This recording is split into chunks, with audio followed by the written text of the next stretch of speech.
Баршаңызға сәлем. Бүгінгі видеода біз сіздерге Роберт Кийосакидің «Бай әке, кедей әке» кітабынан өте керемет инсайттармен және де пайдалы ақпараттармен бөлісетін боламын. Менің есімім Нұрберген Бақытұлы. Қазіргі таңда жылдам оқу, есте сақтау және бірнеше білім беру салаларында қызмет атқарамын. Осы уақытқа дейін 1000-нан астам адамның кітап оқуға қызығушылығын ашып келеміз, және де өзімнің кітап оқудағы нәтижем соңғы 3 жылдың ішінде 500-ден астам кітап оқыдым. Осы YouTube арнамда кітап оқудың әртүрлі техникаларын, қыр-сырын және де есте сақтаудың әдістерін айтатын боламын. Ендеше біз бастаймыз. Бізде бүгінгі жалпы кітаптың мазмұны десек те болады. Осы жерден біз байлар мен кедейлердің көптеген айырмашылықтарын біле алатын боласыздар. Сонымен қатар қаржылық сауаттылыққа байланысты да өте керемет ақпараттармен бөлісетін боламыз. Ендеше кеттік. Біздегі кітап Роберт Кийосакидің «Бай әке, кедей әке» кітабы. Бұл кітап енді мынау Роберт Кийосакиді әлемге танытқан кітабының бір ең күштісі деп айта аламыз. Негізімен Роберт Кийосакидің көптеген кітаптарын оқып көрдім, бірақ салыстырмалы тұрғыда шынымен де «Бай әке, кедей әкеге» жететін кітап жоқ десек те болады. Енді бұл Роберт Кийосаки бұл кітабына кішігірім айтып өтетін болсақ, бұл кітапта былай, өзі бай әкесі болады және кедей әкесі болады. Енді ол қалай деп ойласаңыздар, өзінің туған әкесі бұл кедей мышлениедегі, яғни кедей ойланатын әкесі болып табылады. Ол осылай бір жерде жұмыс жасайды, оған баласына мысалы кедей әкесі сен сабақты жақсы оқы, сонда сен жақсы компанияға жұмысқа тұрасың деп үйретеді. Ал енді бай әкесі дегеніміз кім? Бай әкесі дегеніміз бұл Роберт Кийосакидің досының әкесі. Майкл деген досы болады. Сол Майклдың әкесі бизнесмен, өте керемет кісі. Сол кісі осы Роберт Кийосакиге түрлі керемет ойларымен және де пайдалы білімдерімен бөліседі. Мысалы жаңағы кедей әкесі сен жақсы сабақты оқы, сонда жақсы компанияда тұрасың деп үйретсе, ал мынау бай әкесі сен сабағыңды жақсы оқы, сонда сен керемет компанияны басқарасың, яғни керемет компанияны ашасың деген сияқты үйретеді. Былай қарап тұрсаңыздар, екеуінің айтып жатқаны бір қарағанда бірдей болып көрінеді, бірақ мотивациялары екі бөлек. Яғни кедей әкесі жалдамалы жұмысшы болуға үйретсе, бай әкесі ешкімге жұмыс жасамай, өз-өзіңе жұмыс істеп, қоғамға пайда келтіру немесе байлыққа жетудің әртүрлі құпияларын айтып өтеді. Енді бұл жерде бізде негізгі идеяларда ең бірінші бұл қаржылық сауаттылық болады. Яғни бұл жерде бұл кітаптан біздің түйетініміз ақша қалай жұмыс істейді, активтер мен пассивтер дегеніміз қандай. Мысалы мен осы кітапты оқығанға дейін активтер мен пассивтер туралы мүлдем басқаша ойланып келдім. Мысалы бізде активтер десе болды, бизнес немесе машина, көліктің өзін мен актив деп ойлайтын едім да. Ал Роберт Кийосаки бүйтіп айтады, негізінде көлік болсын, үй болсын, басқа да нәрселер негізінде көбінесе пассивке жатады дейді. Енді оны қалай оңай ажырата аламыз дейтін болсаңыздар, былай деп айтады Роберт Кийосаки. Егер сіздің қалтаңызға ақша әкелетін нәрсе болатын болса, ол актив дейді, көрдіңіздер ме? Ал егер де сіздің қалтаңыздан ақша шығаратын болса, ол пассив дейді. Bir көрінгенде енді бұл айтқан кезімізде үйді алып, оны арендаға беріп қоюды біз не істейміз? Активті табыс көзі немесе пассивті деп жатамыз, бірақ негізінде ол үйді арендаға бергеннен кейінде оның бұзылатын жерлері бар, әртүрлі үйге жөндеу жұмыстары, ремонт жасаймыз деген сияқты, яғни бәрібір де біздің қалтамыздан ақша шығады. Сондықтан осы жерде, осы кітап арқылы біз активтер мен пассивтердің айырмашылығын біле алатын боламыз. Одан кейін келесісі активтерге инвестиция салу. Мысалы, байлыққа жету үшін тудыратын жолдарды және де жылжымайтын мүлік болсын, облигациялар, акциялар, олар қалай жұмыс істейді, сол туралы өте керемет инсайттармен бөлісіп өтеді. Одан кейін келесісі, мына жұмысшы адам мен жалдамалы жұмысшы, жаңа айтқанымызбен, және де мынау инвестордың арасындағы айырмашылықтың ойлау жүйесінің сіздер кәдімгідей біле алатын боласыздар. Мысалы, тек жалақыға тәуелді адам мен қаржы еркіндігіне жеткен адамның екеуінің ойлау жүйелері екі түрлі екендігін біз біле аламыз. табамыз. Шынымен де қалай деп таңқалып қалатын да кездер болып қалады. Одан кейін барып келесісі бізде қорқынышты жеңу. Мысалы, қаржылық шешімдерді қабылдайтын кезімізде біз қорықпай тәуекелдерді ақылмен басқара білуді осы кітаптан үйренеді екенбіз. Енді мына жерде сіздерге айтып өтетін нәрсе, өздеріңіз көріп отырғаныңыздай, бай әке мен кедей әкенің енді қандай айырмашылықтар бар сіздерге түсінікті болу үшін де мен осылай дайындап қойдым суреттерді. Мысалы, мына бірінші тұрған, мысалы, мида былай айтады, кедей әкесі менің қолымнан келмейді деп айта салады. Мына әлемдегі негізі көптеген адамдардың ойлау жүйесі шынымен де осы кедейлік мышлениеге келіп жатады. Неге? Себебі бір нәрсемен айналысып бастайды, егер ол нәрседен результат көрмесе, менің қолымнан келмейді деп айта салады. Өйткені айта салу негізінде оңай. Жалпы негізінде мидың, осы Роберт Кийосакидің айтатын сөзі бар, ми негізі біздің ең күшті инструмент басымыздағы осы ми болып табылады. Сондықтан осы миға біз дұрыс бағдарлама, дұрыс позиция беруіміз керек. Енді бай әкесі қалай ойланады, мен мұны қалай жасай аламын? Вот көрдіңіздер ма, арасы жер мен көктей. Шынымен де менің қолымнан келмейді деп қолды бір сілтей салуда сіздің еркіңізде, ал мен мұны қалай жасай аламын деп ойлануда өз еркіңізде. Көрдіңіздер ма? Яғни біз осы жерден де байқаймыз. Мысалы, енді қазір психологияда көбісі айта жатады ғой, бұны детская позиция дейді, баланың позициясы, ал мынау екіншісі ересек позициясы. Енді қалай болғанда да бай адам мен кедей адамның айырмашылығы негізінде ойлауда екендігін айтып отырады. Келесісі, бұл былай деп ойлайды. Кедей әкесі былай деп ойлайды, ақшаны жақсы көру барлық зұлымдықтың бастауы деп айтады. Өмірімізде де мысалы көріп отырсаңыздар, негізі андай совет үкіметінен қалып кеткен нәрселер, басқа да сондай бір сарқыншақтарының бір ойлау жүйесі бар. Қандай? Мынау бай болып кетсең жаман зиян тигізесің, немесе байлар өте қу, немесе байлар жадный болып келеді деген сияқты. Оның барлығы негізінде дұрыс емес. Қазір мен сіздерге не үшін екендігін айтып өтемін. Мысалы, кедей әкесі жаңағыдай ақшаны осындай зұлымдықтың көзі деп көрсе, ал бай әкесі не деп айтады? Барлық зұлымдықтың бастауы қалтаңда ақшаның болмауы.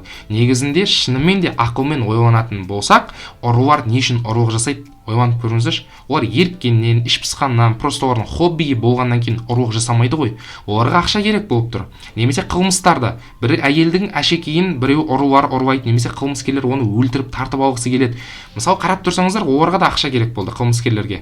Дәл солай, көрдіңіздер ма? Мысалы, жемқорлық болсын, басқа да өмірдегі кез келген бір нәрсеге қарайтын болсаңыз, негізінде қалтаңда ақшаңның болмауынан шығады зұлымдықтың көбісі. Сондықтан біз осы екеуінің айырмашылығын, ара жігін ажырата білуіміз керек екен. Көрдіңіздер ма? Шынымен де бір күшті инсайт болып жатыр деген ойдамын сіздерге. Енді мынау жаңылдегі байларға қатысты ойлар қайдан келді? Негізінде бізді туылған кезімізден бастап санамызға осындай ойларды сіңірді. Ол қандай? Мектеп арқылы, мультфильмдер арқылы, ертегілер арқылы және кинолар арқылы. Мысалы, елестетейікші, Алдар Көсе деген мультфильмді бәріміз көрдік. Алдар Көсе мультфильмдегі ең жаман кейіпкер кім? Мен айтпай жатып, бай келеді есімізге. Қарны қампиған, күлкісінің өзі ха-ха-ха деп кәдімгідей бір жаман күлкі, анадай бір, ал мына қу кедей Алдарды мықты қылып көрсетеді, и бала шынымен де Алдар Көсе сияқты болғысы келеді. Алдап болсын, бір халыққа көмектесейін деген сияқты. Бірақ бұл өте жаман нәрсе да. Негізінде қазақтың бұрынғы байлары бір ауылды бір бай асырап отыратын болған. Шынымен де мынау совет үкіметінің кезінде мынадай бір мақал болғанда, молда мен байларды қамшының алдына салып қуала дегенше. Яғни осыдан да байқаймыз, сол кездің өзінде соларға деген біздің көзқарасымызды өзгертіп жіберді да. Бірақ оған дейін негізінде байлар шынымен де жоғарғы элита, және олар да өз ойларын айтатын болған. Мынау бертін келе совет үкіметінің кезіндегі мынау патша үкіметі бар ғой біздегі, Ресей үкіметіндегі, сол патша үкіметінің кезіндегі сондай бір жаман бір-екі адамға бола, біз байларды анадай 80-90-ға келіп жас қызды тұрмысқа алған деген сияқты, оның барлығы енді ол кітаптарда өзгертіліп жазылады. Өйткені жаңа айтқанымдай, ұрпаққа жалпы бір жаңа ойды кіргізу үшін осындай ойларды жайменде бірден бола салмайды да. Ондай нәрсе мультфильмдер арқылы, кинолар арқылы, ертегілер арқылы, үнемі ертегілерді, кедейлерді әдемі қылып көрсетіп, байларды жаман қылып көрсетеді. Яғни бұл жерде де біз осы кедей әке мен бай әкенің айырмашылығын көріп отырмыз. Енді одан кейін барып Келесісі, мынау кедей әкесі былай деп ойланады, кәдімгідей кітабында жазылған, бай болмауының себебі балалары болғаннан деп ойлайды. Яғни ол кәдімгідей кітапта жазады. Мен бай болмадым, себебі мынау менің балаларым өте көп болды, соларға асырайым деп жүріп, соларға уақыт бөлем деп жүріп, мен байлық туралы ізденбедім деп айтады. Ол негізінде былай айтқан кезде сылтау ғой, шынымен де сылтау. Өйткені қарап отырсаңыздар, шынымен де көбінесе адамдар сондай сылтауды жиі естимін мен өмірде де ше. Шынымен де мысалы біздің кітап оқу сабағымызға да келетін адамдардың көпшілігі жас кездерімізде кітапты өте көп оқығанбыз, бірақ одан кейін барып үйленгеннен кейін, тұрмыс құрғаннан кейін бала шағалы болдық та кітап оқымай қойдық. Осы видеоны көріп отырған адамдардың кейбірі де дәл солай ойлап жүруі мүмкін. Бұл тікелей кедей адамның ойлау жүйесі болып табылады. Негізінде сіздің кітап оқи алмай жатуыңыз, немесе ақша таппай жатуыңыз, немесе бір мықты жетістікке жетпей жатуыңыз, ол балалардан көрмей-ақ қойыңыз, оның балалар кедергісі емес. Шынымен де үйде сіз басқарасыз, үйдегі комфортты сіз басқарасыз. Ертең балаңыз кедергі болады, одан кейін әйеліңіз кедергі болады, сосын ата-анаңыз, сонда сіз ғана сүттен ақ судан таза бола бересіз ба? Сондықтан біз өз-өзімізге қарауымыз керек. Мысалы, бай әкесі не деп айтады? Менің бай болуымның ең басты себептерінің бірі балаларымның болуы дейді. Қарап отырсаңыздар, тағы да жаңағы арасы жер мен көктей, көрдіңіздер ма? Яғни біздің осы ойлау жүйемізге қатты әсер етеді екен. Ендеше жалпы кішігірім сіздерге түсінікті болды деген ойдамын, иә? Бай әке мен кедей әкенің айырмашылығы жаңағыдай ойлау жүйелерінде, олардың ауыздарынан шыққан сөздерінде екен. Енді осы жерде сіздерге бір кітаптың ішінен түртіп алатын керемет бір ойларды жинақтап қойдым. Енді сол туралы айтып өтсек, иә? Енді мына жерде айтып өтетін нәрсе, кітаптан алатын, түртіп алатын инсайт ойлар өте көп десек болады. Мен бір 6-7-еуін жасадым. Соның өзінде де сіздерге өте керемет қаржылық сауаттылыққа байланысты ақпарат болатынына сенімдімін. Ең біріншісі былай дейді: қорқыныш пен ашкөздікпен бірге қаржылық сауатсыздық сіздің қаржылық әл-ауқатыңызды нашарлататын қисынсыз шешімдерге әкеледі. Көрдіңіздер ма? Яғни қорқыныш пен ашкөздік, қаржылық сауатсыздық үшеуі қосылған кезде өте қатты зиян екендігін айтып жатыр. Одан кейін келесі, қаржылық сауаттылық қазіргі өзгермелі экономикалық әлемде өмірлік қажеттілік болып табылады. Шынымен де өмірлік қажеттілік. Енді бұрында қатты мән бермесе, қазір заманның талабы солай. Және біз өзімізді бұл біліммен қамтамасыз етуіміз керек. Яғни ақша, қаржылық сауаттылық дегеніміз тек қана қазір байларға ғана емес, кез келген адамға қажет екендігін осы жерден біле аламыз. Одан кейін келесісі, қаржылық жағдайыңызға шынайы көз жүгіртіп, нақты мақсаттар қойыңыз және қаржылық сауаттылығыңызды арттырыңыз. Мұның бәрі сіздің байлығыңызды арттыруға арналған құрылыс материалдары. Яғни кітапта жазылғандай құрылыс материалдар, яғни каждый блок сіздің қаржылық сауаттылығыңызды арттыруға көмектеседі. Мысалы, сіз осы видеодан кейін бардыңызда Бай әке кедей әке кітабын оқыдыңыз. Кәдімгі сіздің қаржылық сауаттылығыңыздың бір кірпіші қаланды. Екінші тұрдыңызда Вавилондағы ең бай адам Джордж Клейсонның кітабын алып оқыдыңыз. Уже фундаменті құйылып қойды. Дәл солай білім алып кете береді екенсіз. Одан кейін барып тәуекелдерді басқаруды үйреніңіз және олардан қорықпаңыз. Бұл үлкен табысқа қол жеткізудің жалғыз жолы. Яғни біреулер тәуекелді не істейді? Бір-екі кітаптардан оқып алады да, барады да үлкен сумманы алады, онымен басқа нәрселер жасап көреді, бүйтеді, тәуекел. Бірақ мысалы нарыққа ол жасайын деп жатқан нәрсесі керек па, қажет па, нарық қаншалықты оған қызығушылық танытады, олардың жалпы адамдардың оған деген көзқарасы қандай, соларға жалпы анализ жасауды да тоже ұмытпаңыздар. Одан кейін байлыққа қол жеткізу уақытты қажет етеді. Сондықтан осы жолда мотивацияны сақтау маңызды. Бұл кәдімгідей Кийосакидің кітабында жазылып қойған бір кеңестерінің бір күштісі деп айта аламын. Себебі шынымен де бұл уақытты қажет етеді. Уақыт дегеніміз енді жылдап, 100 жылдап емес әрине, бірақ белгілі бір мерзімдерге дейін сабырлық танытуымыз керек екен. Одан кейін келесі бізде мынау жалқаулық пен менмендік қаржылық сауатты адамдар үшін де банкроттыққа әкелуі мүмкін. Көрдіңіздер ма? Не деген керемет нәрсе. Жалқаулықты айтып жатыр және тәкаппарлықты айтып жатыр. Тіпті қаржылық сауаттылығы мықты банкирлер болсын, мықты финансистер, байлар болсын, егер сенің мынау мына тәкаппарлық пен менмендік жалқаулығың бар болса, сен алысқа бармайсың дейді. Көрдіңіздер ма? Одан кейін барып келесісі бізде тек қалтаңызға ақша салатын активтерге инвестициялаңыз және тек ақшаны алып тастайтын міндеттемелерден аулақ болыңыз. Көрдіңіздер ма?